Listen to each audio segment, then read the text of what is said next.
Okay, good afternoon, everybody, and welcome to today's event, which is in the form of a panel discussion to do with the diploma, the graduate diploma in financial planning, and particularly the ensuing professional designation, which is the Certified Financial Planner, and what it means or matters for you in terms of pursuit of a career. With me today, I have two of the industry leaders in their respective fields. I have Mark Hederman, who is CEO of Hederman Financial Services, and I have Kevin Clark, who is Head of Wealth Advice for Irish Life. Both are CFP professionals of good standing, and both have a very interesting career trajectory, which is worthwhile sharing with you today, but equally both are worthwhile listening to in terms of how the industry has evolved and changed over the last 10 years, in some small part because of the advent of this particular program of education and also the attached professional designation, which has helped to reshape expectations as to how the industry might carry out its functions and services with respect to wealth in Ireland. Before we chat to the two guys, just a couple of things for you while people are logging on. We'll run through these broadly four areas. We'll chat to some degree about the education program, but perhaps most of what we'll chat about is career progression, impact on business, and opportunities, and also half a mind to the future and the way society is evolving and what it might mean for future opportunities within the profession and how it might itself evolve. Most importantly, we're all here to take questions, so please feel free to use the questions and answer function that is on your app, and we will address those as we go out over the course of the next 45 minutes or so. Okay, so if very briefly mentioning the program itself, it kicks off in September. The first lectures are the 6th of September. So can I just say, for this particular program, you have a sort of a rock star lineup in terms of individuals on the lecturing team and their individual areas of specialization. So we have John Luby, who is very highly regarded in the investment management space, a prodigious author in his own right on matters to do with investment, has years of experience not just in advising private clients, but also in terms of advising at a fund management level. So John carries huge experience and respect in the industry. David Clancy, David has been with us for a long number of years now. David runs his own practice based out in Leixlip, specialising in overseas tax matters and particularly dealing with a lot of individuals who work in the sporting arena, but very highly regarded amongst his peers in the Institute of Taxation. And again, an absolute rock star when it comes to somebody who knows the tax rules and their application to financial planning. On the retirement planning side, we have two lecturers there. Initially, we have James Skean, ex of New Ireland, and many of you might know James by reputation, but again, of the highest caliber in terms of his knowledge and understanding of the retirement landscape in Ireland. And brings that knowledge to apply on the the postgrad diploma in financial planning. So, and James in particular, we've recalibrated the retirement planning module this year. So there's a slightly different approach to what others might have experienced in previous years. And James will be emphasising and focusing on the practice-related issues of dealing with clients that have retirement planning issues. There will be some guest appearances from Tony Gilhawley. Some of you might know Tony by reputation, but again, you know, of the highest caliber, and Tony will be featuring in the retirement planning space. And then, bookending those rock stars, you have my good self, who will be featuring on the two bookend modules of Principles and Practice as Module 1 in September coming, and also then the Integrated Financial Planning, which takes place as the last module on the program. And I have a number of years of financial planning experience myself, both here and overseas, and have been heavily involved in the evolution of financial planning, not just in Ireland, but indeed in other jurisdictions. So between us all, I would say it's a strong lineup. I would say to you, as a sort of an edict for the lecturers themselves, it is that we take responsibility for students that are coming on the programme to ensure that if there's an outlay of just over €1,000 for a module, what you want to make sure is that you are providing the individual with enough knowledge and skill and ability on that individual module to take away and be able to recoup that income in terms of advising clients in whatever space it is that they might operate themselves. So that is something that we work on extensively amongst ourselves, is making absolutely certain that what we do on the lectures and what we do throughout the program is keep it as practical as is humanly possible, recognizing that underpinning the practice is a huge body of knowledge. That body of knowledge needs to be explored, needs to be understood, but most importantly, application is key and central. Module 6 is 100% all about application. So that's the journey that you would be embarking upon if you take on this particular course. It's also, I just wanted to very briefly touch on, sorry, that's all there in terms of the detail, but you might look at that yourselves while I'm speaking. I just want to touch on the professional designation itself, and it is separate to the education. It's critically important that you understand that to be the case. So in order to be accredited or appointed as a certified financial planner, you must have appropriate education. In this case, it's this program here. So that ticks that box. You must sit an independent CFP examination run by the Financial Planning Standards Board in Ireland, okay? And that is something that you would do after the program. Now, it's not a new course, it's not a new piece of study. In effect, this program of study prepares you for that exam. So we can talk about that at a later date, but that's where that sits in this structure. Separate examination that is of a professional nature. So that's education and examination. You must sign up to a code of ethics, which is directly attributed to the profession of financial planning.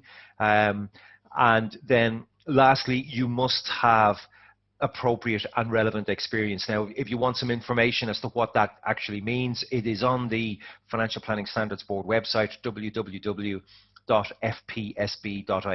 But very briefly, you must have client-facing experience in aspects and practice of financial planning. If it is wholly the case that you are in an administration role, say for example, it is absolutely acceptable and appropriate and very relevant that you might take on this program of education and get the attaching education award. You may even do the CFP professional exam, but to be actually appointed as a CFP professional, you must get the experience box ticked off. Increasingly on the program, we're seeing roughly 20% of people coming on the education program that are in the category that don't have the right experience. And it's not that it's a big issue, it just means that it's something that needs to be attended to after addressing the education program. So we have a 5-year window from the time of passing the exam within which to acquire that experience, and we have a reasonable number of individuals who are working through that process, I should say, right at this moment in time. So very briefly, that's a quick run through the program itself. And the ensuing attachment, that is the program, or sorry, the CFP designation. Okay, so most importantly, I want to turn to our two guests this afternoon, Mark and Kevin. And Kevin, I might just start with you with my first question. So you are one of what I term the original pioneers, the ones who put themselves forward back in 2009 as the very first cohort to take on the graduate diploma in financial planning, as it was shaped back then. Could I just ask you, in terms of the nature of advice at that point in time, how would you describe it? Good question, Paul. Good afternoon, everybody, and thanks for having me on. Yeah, I suppose back in 2009, if I was to put it in context, I think when I brought this to my management team at the time and said, look, I was thinking about doing the CFP program, enrolling in the CFP program, and in particular the postgrad, there were probably a few raised eyebrows in terms of its relevance, given the fact that I was working within a large life assurer. We're obviously, tied to a particular product line, and again, what was the relevance in terms of an advice proposition? Because for me, the business was particularly transactional, and that's probably the best way I could put it. It was, there was a review process in place, which is a good thing, and it still remains. We obviously have guardrails within our own organisation in terms of how we provide that advice. But the core of our business was transactional in many respects. We were obviously linked into a number of the banks at the time, one in particular, PTSB. And we were used to sort of large volume transaction type business, and really the core idea of I suppose relationship and taking a customer on a journey as such, and I suppose the broader context of being able to think outside of some of those guardrails and provide advice in a more holistic type fashion. Probably wasn't big on the agenda at the time, and I think that's fair to say maybe across the industry in general. Particularly when you talk about the sector of the industry that I'm coming from. So that to me typically was probably the big difference for me. And I think that the program in general sort of started to open my eyes to there's a different way and a different method of engagement with our customers, and really it's about creating longevity in terms of those relationships and making sure that customers buy into that over a longer period of time. So I think that's probably that's the big difference in terms of where I would see the industry then versus maybe where the industry is now. And where the industry now is I think it's very different. I think customers have actually become more demanding. I don't think they like the idea of transactional. I think they seek out the need for trusted advisors and trusted professionals who can guide them and take them on that journey. I think the concept of relationship has become extremely important, not only from the customer perspective, but actually from the provider's end of things too. And I think there has been a big move towards that. And then obviously we've been well and truly tested over the last 14 or 15 months.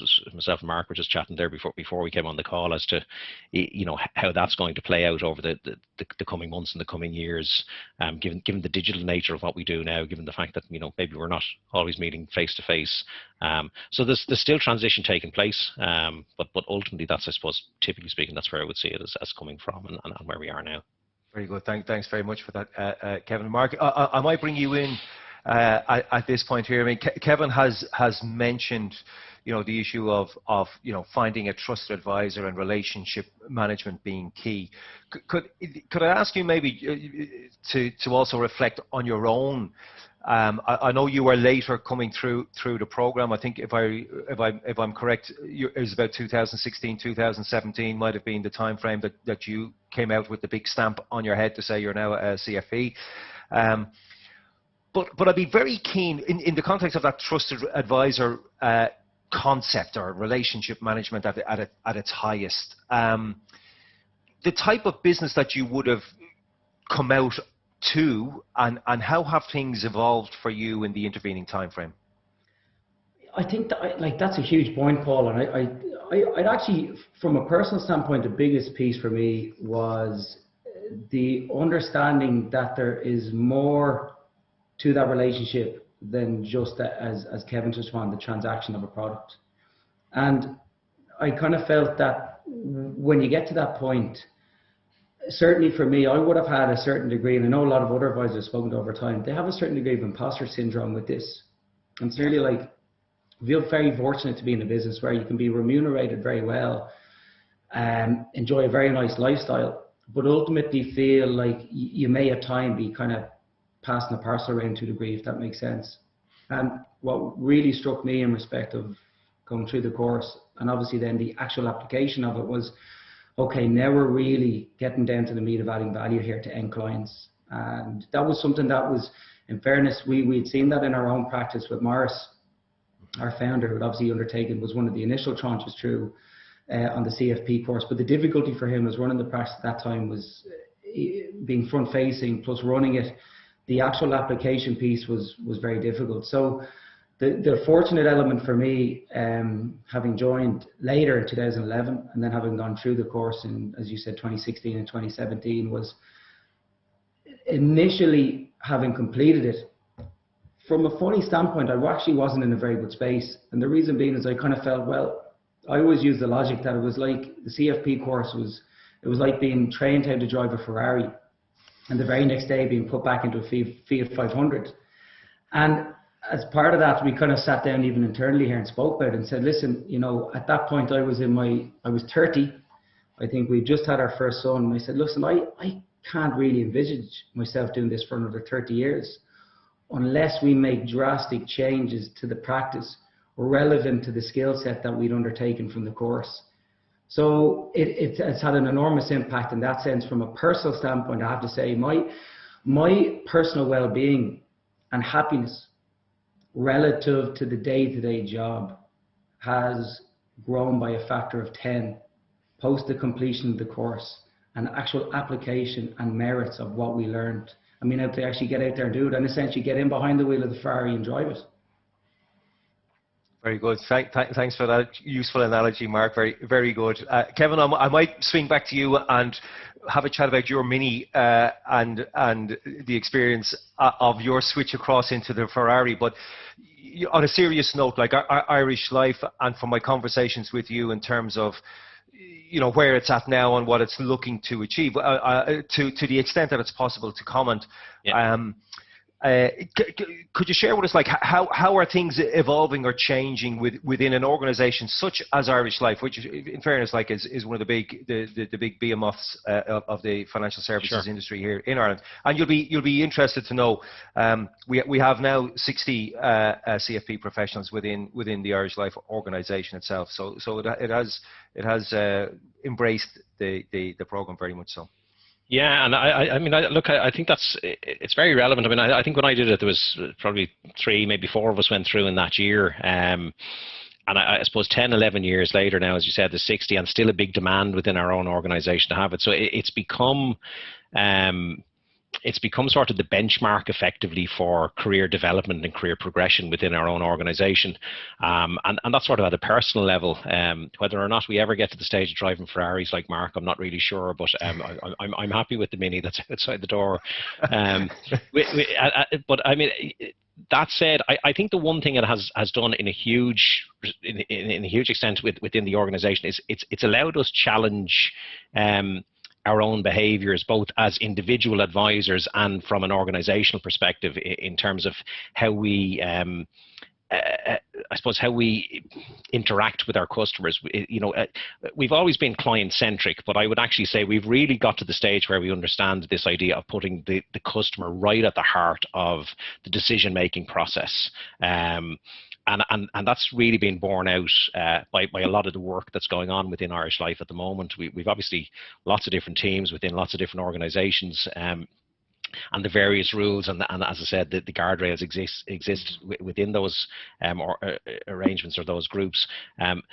But in general, I think just being able to put the client right in the centre of that focus has become really important to us. Leveraging off some of our existing business, we're very interested in looking at sort of the future of advice and what does the future of advice look like for our clients. Is it purely into this idea of a hierarchy of needs, or do we have to be very much client-centric in terms of understanding what the client's objectives are at the start, and how do we go about addressing those, and addressing them in a safe and a compliant manner, which is really, really important for us. But I think the CFP has definitely given most of the practitioners within Irish Life the ability to, I think I said it earlier on, just think outside the box and to challenge, in a very nice way, to be able to challenge some of the thought processes that we would have had around our business maybe 10 or 12 years ago.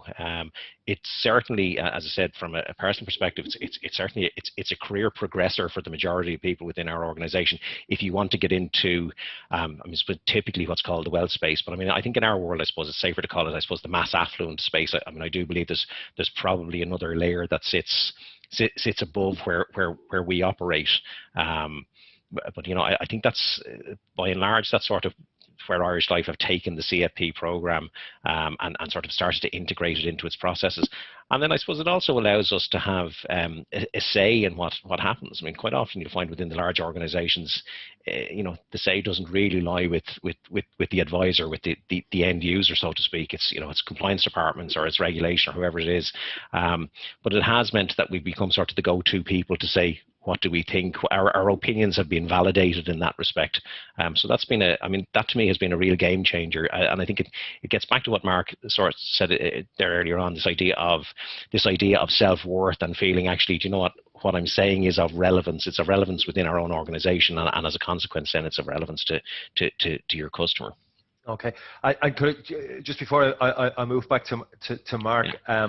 Kevin, would you be in a position to be able to give a sense within an organisation as Irish Life, because it doesn't stand alone? I mean, from my own knowledge of the industry, there has been radical change within pretty much all of the major financial institutions in terms of how they go about reorganising client bases, embracing different forms of technology that perhaps might not have been available to them or might not have been considered in a previous, and so on and so on.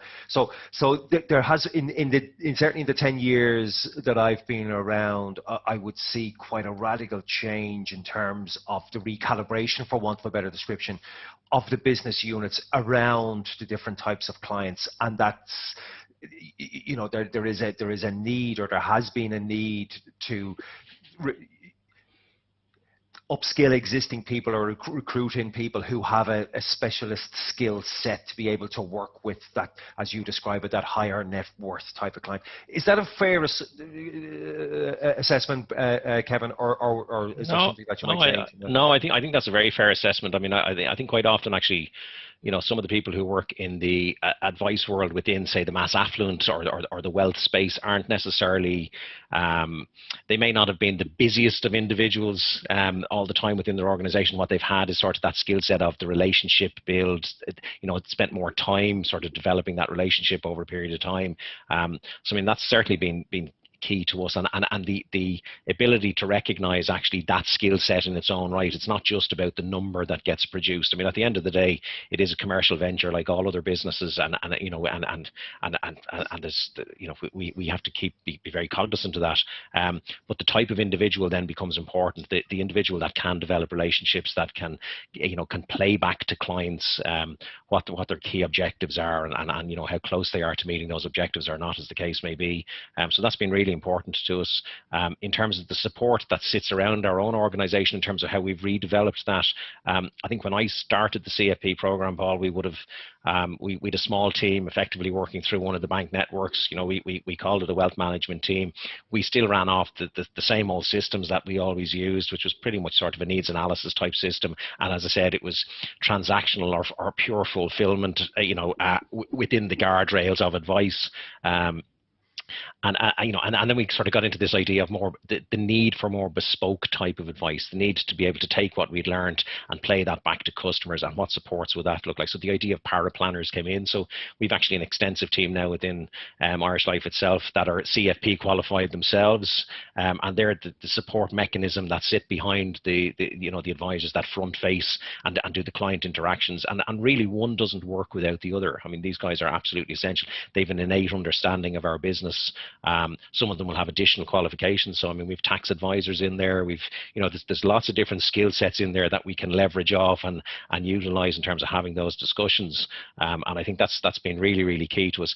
And then I suppose the last part that we started to introduce a number of years ago, particularly through the likes of our point of retirement engagements, is this idea of cash flow and cash flow modeling. I in comparison to some of the cash flow systems that are out there, we're probably rudimentary in that respect, but it has absolutely taught us that actually customers want to be able to engage with us in a different way. They want us to be able to talk to them in a different manner.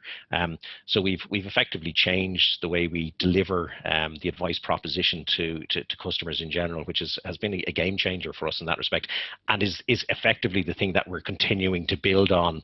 Over the coming months and over the coming years. I think it's effectively going to become sort of part of our core proposition going forward. So that's been really, really interesting. Very good, very good. Mark, I might just bring you in, if I could, please. Kevin, you mentioned, the whole need for you've got to have a sustainable business at the end of the day. So Mark, and again, I just maybe to position this for the audience. In terms of the CFP population, there's 43% as we currently stand are consisting of individuals who work for themselves, some under a tied agency type arrangement, but they see themselves as having their own business, to truly independent operations such as your own. So I'm sort of keen to just maybe extract from you in terms of that commercial venture piece. So when you came on board to the organisation, you're the head of financial services back in 2011, and then you came out of the program 2017. You became CEO, and I think it's fair to say you have completely re-engineered the business. Would you be willing to share some of what it was you went through in terms of that re-engineering? And I suppose the tension between the re-engineering and that financial sustainability. Yeah, and they're key because, to a certain degree, they don't go hand in hand, and something has to give with that, Paul. So I think the difficulty is being able to stand up and say, well, we're going to implement this change, but we know there's going to be a degree of pain associated with making it in the short run. I was probably fortunate when I joined Head-Man Financial Solutions in 2011, late 2011.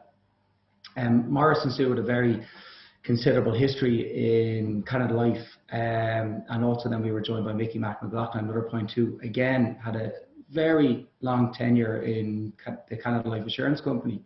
So for me, to a certain degree, there wasn't so much the impact of having to go out and all of a sudden onboard a lot of new clients. It was very much just a case of build your relationships with the existing clients and essentially form part of a long-term succession plan for the business, whereby for Morris and Mickey Mac, for example, that they could actually go out and speak to clients and say, look, as part of this piece, there will get to a point where we will be transitioning. And the clients at that point might be at a life stage where they're not comfortable to go out and seek a brand new advisor. And they said, well, look, we are very much building a pattern here whereby the style of advice and the style of relationship will be very much the same, but we'll be more tilted towards the technological solutions, or maybe looking probably a little bit wider in terms of global best practices. And a value for me, I suppose, is when I joined, I had no previous experience within the profession. So I had done a commerce and language degree. I served for a number of years in the Defence Forces. I travelled relatively extensively when I completed my service, and travelled to Australia and America. And the fortunate bit for me is I worked in a number of different professions and a number of different industries. And as a result of that, particularly from my time in Australia, could try to implement some of the changes that I'd seen that they had, even in the construction industry where I worked there, to say, well, are these bits that could be of significant value to our business for the future? So as we said, we looked at a certain number of processes, and I think the big thing for me was trying to specify that we really wanted to look at quality over quantity. And my worry was that obviously, based on historical models, you feed on what you kill, essentially, i.e. through a commissions model. So there was a mandate whereby obviously there was a requirement nearly like a de facto target that we had to bring in a certain amount of new business every year to ensure that overheads were covered and salaries were paid, and we could grow our IT resources and, pay the rent on our various offices and whatnot. And I think as part of my own exploration and transition and the widening of my own mind, the CFP course kind of helped me align. And even as part of that, even talking to other CFP professionals globally, which is obviously a hugely fortunate part of the course, is the fact that you do become part of a global network. And we're obviously all familiar, as you would know well, Paul, that in the profession in the likes of Australia and such would be considered fairly far advanced from where we are currently. So what we started to do was kind of beg, borrow, steal, to want of a better word, ideas from other jurisdictions, the likes of South Africa, Canada, Australia, and begin implementing them into our own practice. And we were very much kind of tied to this philosophy. And as I was saying, I was probably 30 at the time when I completed the CFP. Because we're a family practice, I mean, we've 10 in the practice, 6 of whom bear the name Headerman. So obviously we kind of unfortunately have to live and die by that. And as I said, you know, none of us are likely to be going anywhere for the near future. So we very much had to model the business around what was going to ensure that we were happy, keep our clients happy, and ensure we were at the coal face of global best practice. So we essentially, I think a big element of the CFP course was that given removal of the imposter syndrome and allow us the ability to say, we can stand on our own 2 feet here. We can implement a fee structure to new clients and existing clients without fear that they're going to run away. And I heard a great expression previously, Irish people will never pay fees. And I kind of thought, well, Irish people will pay fees if they feel they're receiving fair value for money. And that's something that we tried to build into this process over the last number of years, is be very holistic and very transparent in terms of what we do and say, listen, the reality of this is we want to work with a very small number of people who share our vision, share our kind of ethos, that we can build very strong relationships with, that we're not encumbered, that we have to add 100 new clients every year. Yes, there is a fee to do this, but we feel it's equitable for all parties.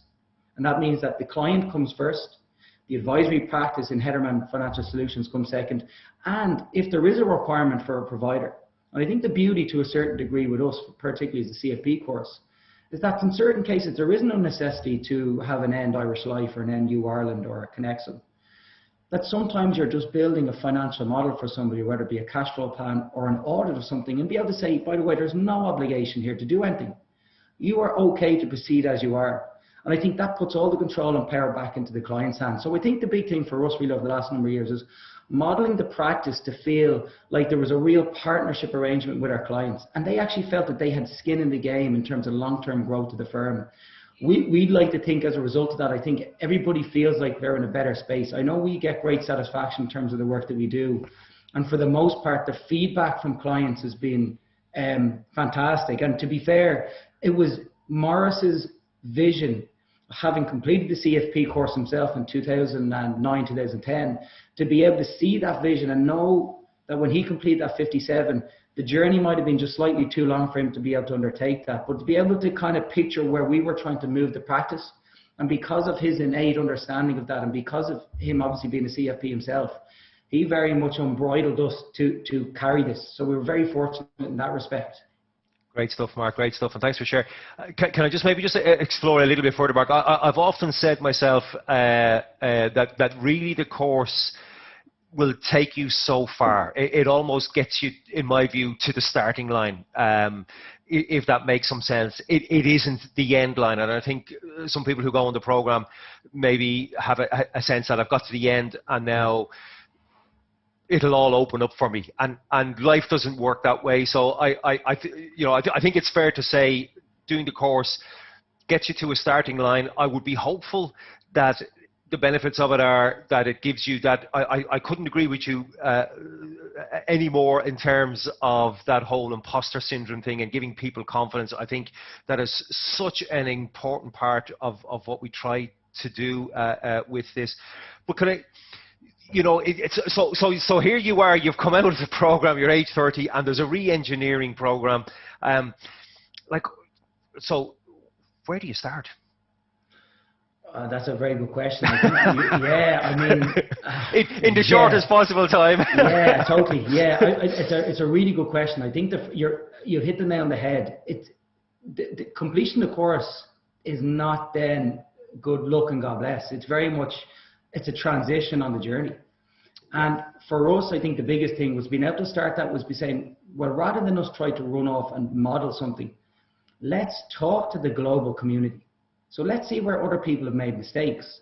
Let's link in at the annual FPSB conference, have a coffee with other advisors and say, where have you gone wrong?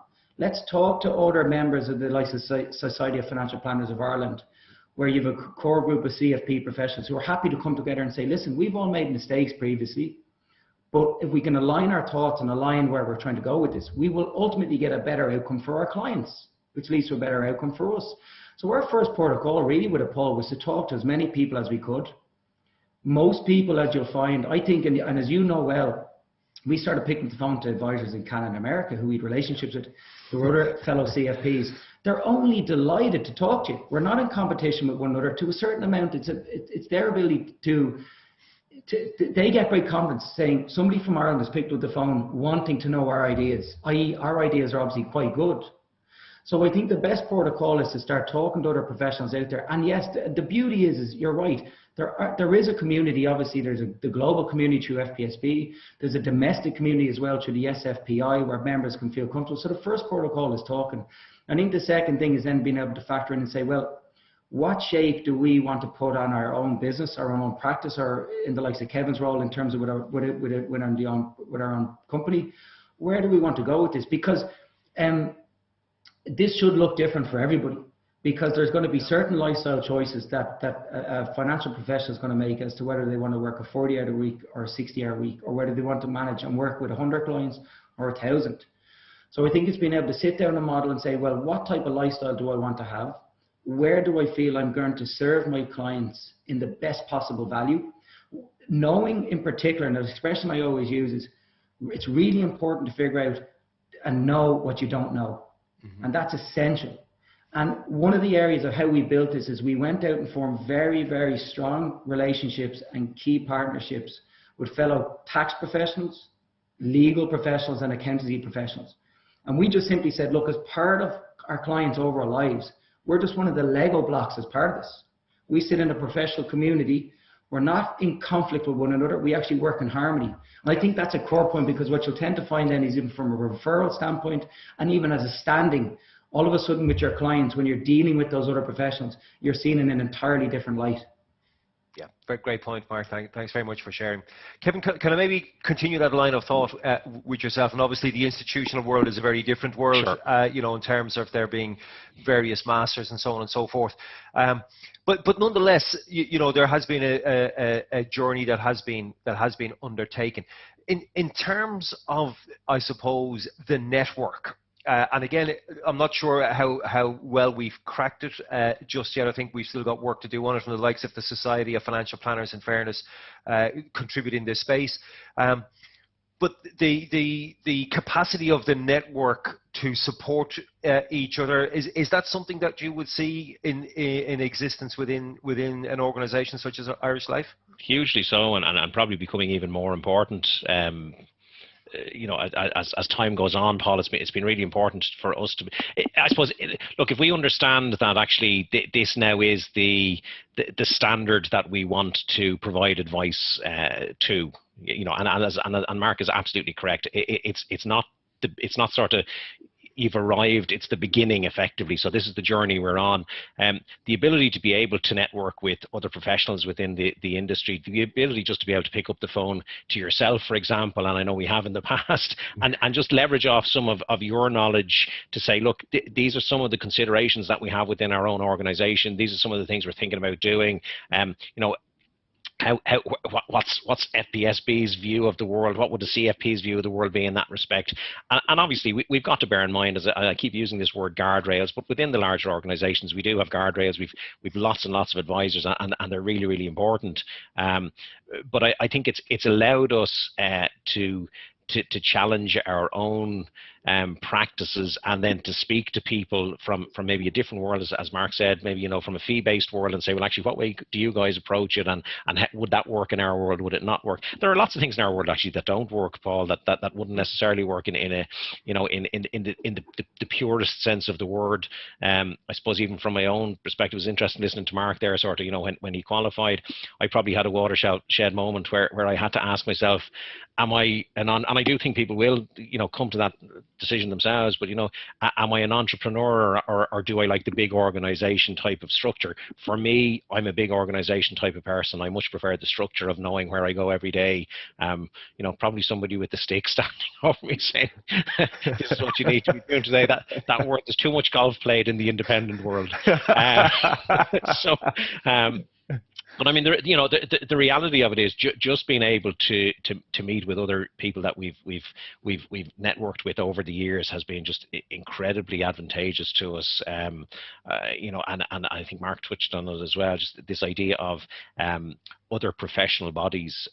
It's amazing how much it started to challenge us to say, we need to have relationships with good accountants, with good tax advisors, with good legal professionals, because actually customers are looking for that turnkey solution. They don't necessarily want, you know, to have 4 or 5 different points of contact. They want to be able to talk to somebody that has guided them in that respect. So, I mean, I would see us sort of right at the cold front of that. We point people in the right direction. We don't necessarily fulfill all of the needs. You know, again, we're tied into the one product, but I think I suppose the one question we've been asked regularly over the years is sort of, you know, can we truly be independent in terms of how we provide advice, given the fact that you're linked into the one product arrangement? And I would argue and say, actually, I think what we've all learned over the years is there's a fundamental difference between the advice process and the fulfillment of the solution at the end. And that's effectively where we differ. I would like to think that the type of advice I would provide a client is going to be, give or take personal nuances,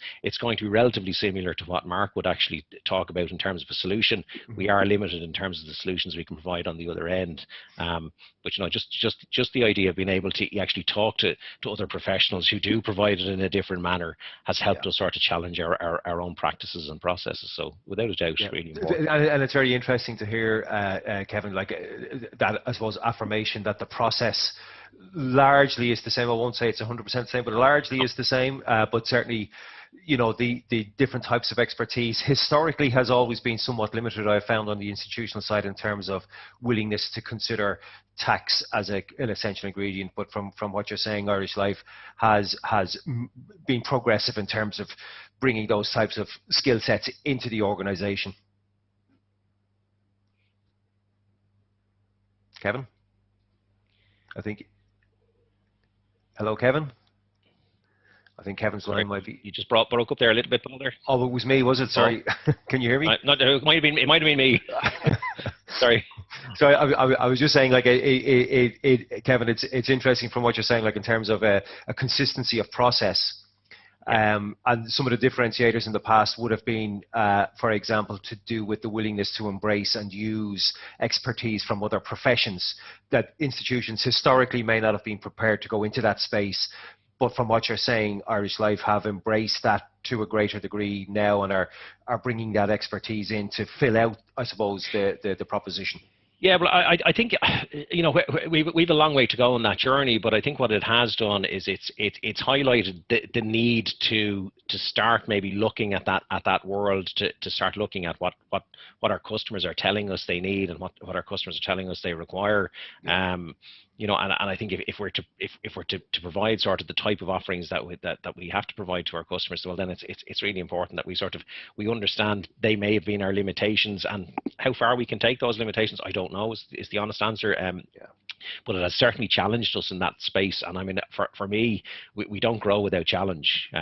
You know, no organization will grow without challenging its own processes, its own practices. And that has certainly been a challenge to us, and continues to be a challenge to us. But certainly not one that we've shied away from. And I think it's, you know, I think that will only become more progressive as time passes by. Very good, very good. I've one more question for each of you, but I'm just going to pause on the Q&A. Just to remind those of you tuning in that if you have any questions for Mark, Kevin, or myself, please use the Q&A function and we'll pick them up. There is one in there which is to do with the courseware for the postgraduate diploma and books. Can I just say to you, it is a very different experience to the QFA or the RPA. So the short answer is no, there are not module books styled in the same way as the QFA and RPA. And the simple reason for that is that the program is delivered at a master's level. So there is reference material provided, but you are also encouraged to go off and do some research yourself, and there are some recommended readings. There are some that are essential, which are provided or at least are listed as essential in terms of books that might need to be acquired for on a per module basis. But yeah, it isn't as simple as just here's a module book, go and read up on it and away you go. It's far more involved than that. Second question here, if you only have time to do module 1 in September, can you do module 2 in February? Karen, the answer to that is you definitely can do module 1 in September. Module 2 will only be available again in September of 2022. So you could pick it up in September 2022 would be the answer to that one for you. And if you need to have a further discussion on that, there are people available to talk you through what might be involved in that. So in the time we have left, if there are any further questions, please shoot them in, and we'll pick them up before we leave in a few minutes. So guys, the last thing maybe I just want to touch on with you is, you know, and I genuinely say this, I would see two of you as being influential in terms of shaping the industry by virtue of what it is that you're doing in your respective organizations. So Mark, I might maybe start with you on this one. So if I was to say to you, put you're CEO of an organization, you know, 10 employees, you're doing what, using my financial calculator, I reckon you're in your mid-30s. So so if I was to say to you, put yourself out into your mid-40s, what would you see as being blue sky thinking? What would you see as being Head-O-Man Financial Solutions at that point in time?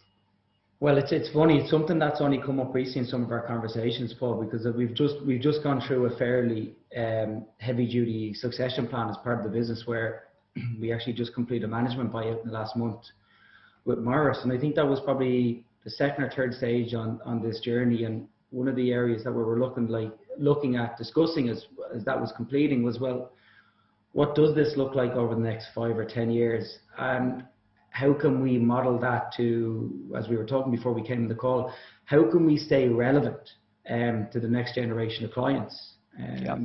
So how do we continue to engage? And it's likely in certain scenarios that might look very different to how we've engaged with people previously. But can we be dynamic enough and flexible enough that we can very much mold ourselves to whatever our clients' needs are? I think that the big thing for us really was, again, looking at this from the point of view is go deep rather than wide. And the likelihood is that what we'll hopefully look to do as a practice is, and we're very holistic in this sense. You know, I think a lot of individuals out there see themselves, and you know, that Kevin used the expression, you know, wealth manager, and we just do assets. Like, we're very, very heavily focused in the protection space, and looking, as Kevin mentioned earlier, the hierarchy of financial needs. These are key places that need to be served, probably more so than ever, given the last 15, 16 months that we've had. So really what we want to be able to do is make sure, look, we're as widely positioned as possible. But within the firm, we have individual specialities that can go deep within the protection space, within tax planning, within you know, tax efficient investment planning, and the core functionality then around elements like retirement planning. And the reason being for that is we wanted to make sure if we were dealing with clients, we liked the concept, and Morris coined the phrase, the BlackRock Clinic concept, whereby we could pull from different resources within the company without diminishing the capacity of that individual advisor. And what I mean by that is, out of my office, I have a team of 4. We solely deal in retirement planning. And the beauty for that with us is we can be entirely focused there, which means we know that the end client outcome is likely to be far better if we were ducking and diving doing 4 to 5 different things. Now, that all revolves around, within the team, we've Ian who will build out the cash flow plan, and from there then, as part of that then, if there's a requirement around protection needs or there's a requirement around investment planning, it just sits in another part of the house. Yep. Now, the clients very much are still aligned. They're still under the umbrella of the HFS organization, but very much like that BlackRock Clinic idea is that they can dip in and dip out of what they need and know that the end expert is there in each individual space. So my objective for this, roughly within that kind of period of time as we sort of transition into kind of 40s and early 40s, is that we beginning to diminish the level and the numbers that we're dealing with, and it continued to tighten the bonds with a smaller group of clients to ensure that we become the center point of their financial universe, but you know, considerably add value to the service proposition of what we're doing. And the one thing that what I keep saying to the clients is, look, every time you engage with us, 6 months from now we will be doing this better. There's no two ways about it. We will continue to strive to do it better. The day that we stop is the day that we give up. And I have a huge fear, because again, it's a family practice, and we've relatively small numbers. I mean, if you take it in consideration to the likes of an Irish Life or something, is we constantly have to be on our guard. We almost have to be fearful. We can't sit on our laurels, and we need to continue to grow. So the objective really for the future for the firm, which a lot has been driven through the CFP courses, we need to be dynamic, we need to be highly flexible, and we need to be able to mold ourselves to the revised strategy, structures and legislation or whatever it is at the time. And we very much feel like as a result of that, we'll probably all remain in a happy space as a result. We'll all be able to say, yes, I can see myself doing this at 50.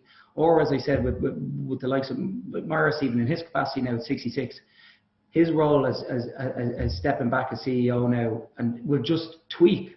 So he'll act now as a mentor to our younger advisors. As you know, one of our advisors going through the CFP, of course, at the moment. Yeah.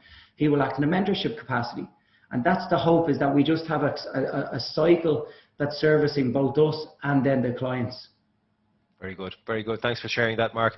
Kevin, I don't know, it's a very different, you know, in terms of positing blue sky thinking as to where you think Irish Life might be in 10 years' time. So maybe let me ease or narrow the question for you a tad. Just, I suppose, I mean, it would be interesting to hear your thoughts on how you see, you know, like the institutions generally, I suppose, not just Irish Life, evolving or otherwise in the managing wealth space. Like we're seeing the acquisition trail, say for example, has been hot to trot for the last while as one example. But internally, I imagine there are some things changing and so on. So, you know, is it evolving? What do you think? Yeah, I mean, sorry, the acquisitions part of it has been, I suppose, a huge recognition that actually there's very much specialist offerings out there that bring something else to the marketplace, and that's certainly been an important part of Irish Life. I think obviously we've a number of businesses within our own organisation, so whether that's corporate business or Irish Life Health itself. You know, we're very lucky to have huge access to a huge potential client base, effectively. You know, and yes, the funnel gets a little bit narrower when you get into sort of the wealth or the mass affluent space. But that said, it's sort of looking at the idea of how do we leverage off our business, you know, to I suppose to expand the offering that we actually have.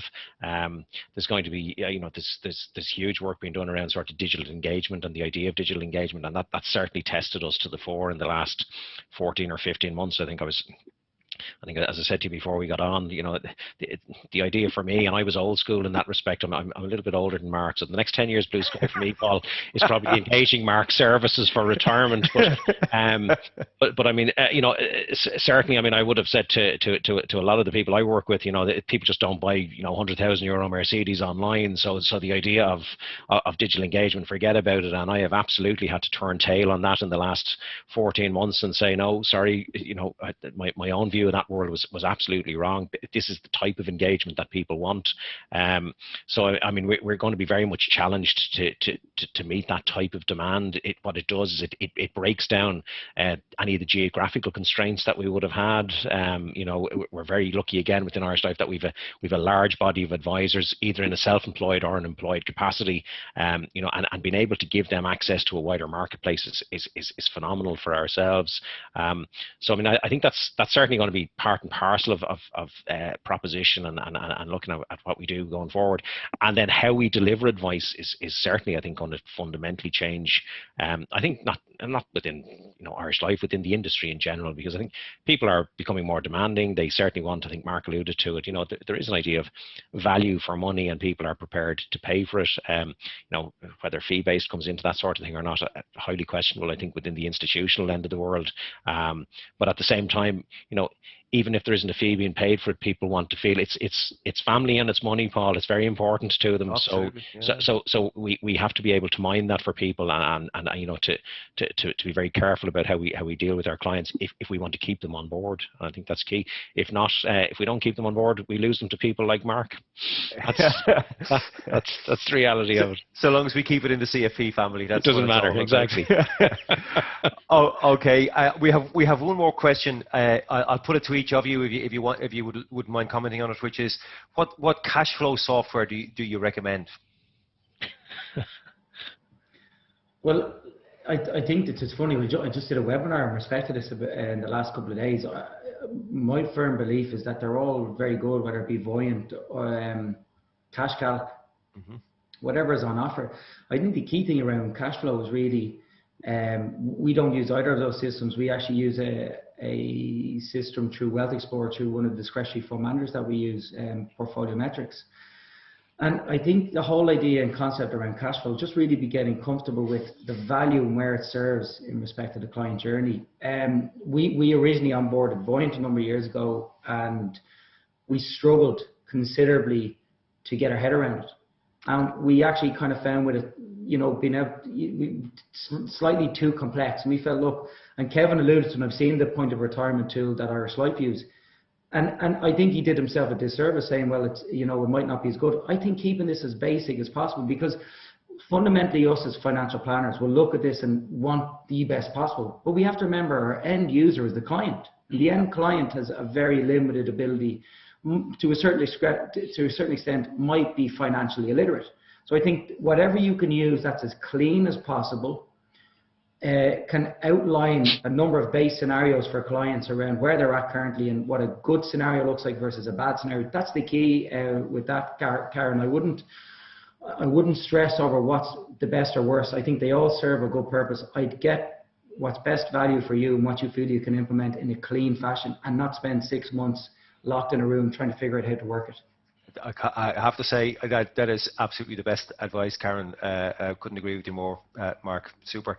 Kevin, what about Irish Life? Are you proprietary in terms of the software you use, or is it a... No, we're proprietary. We've developed our own. I mean, we've certainly looked at Voyant.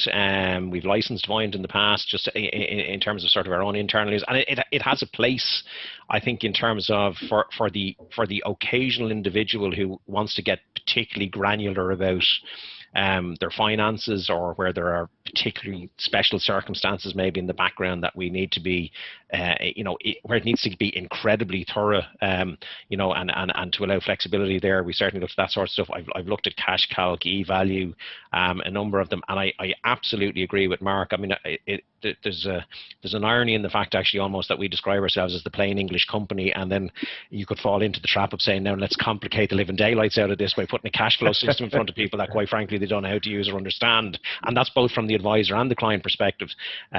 So I mean, I think, the idea of deep tax engines and assumptions and all of those sorts of stuff, and even within the institutional world, obviously we have to guardrail even the assumptions that are there.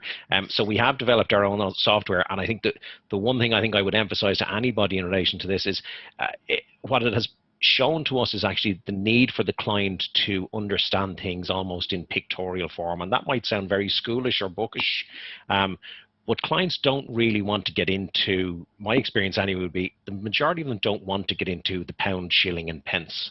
What they want to be able to see is, where's the exposure, where's the opportunity, where's the capacity for me to take action? That's really what they're looking to do. They're looking to understand, yes, I have certain capacity above my expense line. It allows them ask informed questions, and it allows us give informed answers back to them. And for the people who want to get really granular, then by all means go off and take the bigger pieces of software that are out there on the marketplace and are for use. But certainly I think in our world, we're now, it does challenge us. Like, those pieces of software absolutely challenge us to say our own software needs to be up to spec. It needs to do a particular job. But I think that's the good piece around it. So wouldn't have a particular preference for any of the ones that are out there on the marketplace. Good advice, Kevin. And again, thanks. And we'll arrange a history lesson for the attendees here today on you can deliver it in terms of what pounds, shillings and pence mean. So I've shown my age there now, Paul. Sorry. Okay, listen, folks, thank you so much to our two participants today, Mark and Kevin, and for the insights that you've shared with us. To the audience, I suppose the purpose of today wasn't to take you through the weeds, as they say, of the program itself.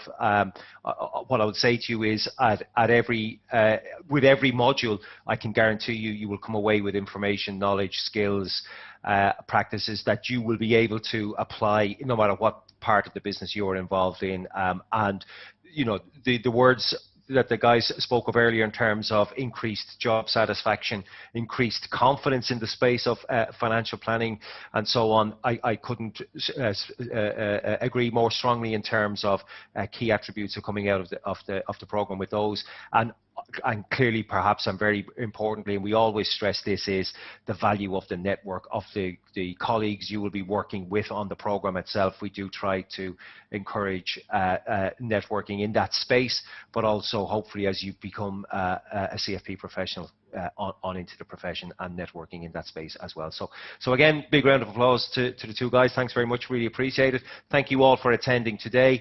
If you are looking for further information on the program, brian.dunphy@lia.ie. Brian has been through the program, is a CFP practitioner, has recently stepped away from it just for the moment. So at the moment is helping out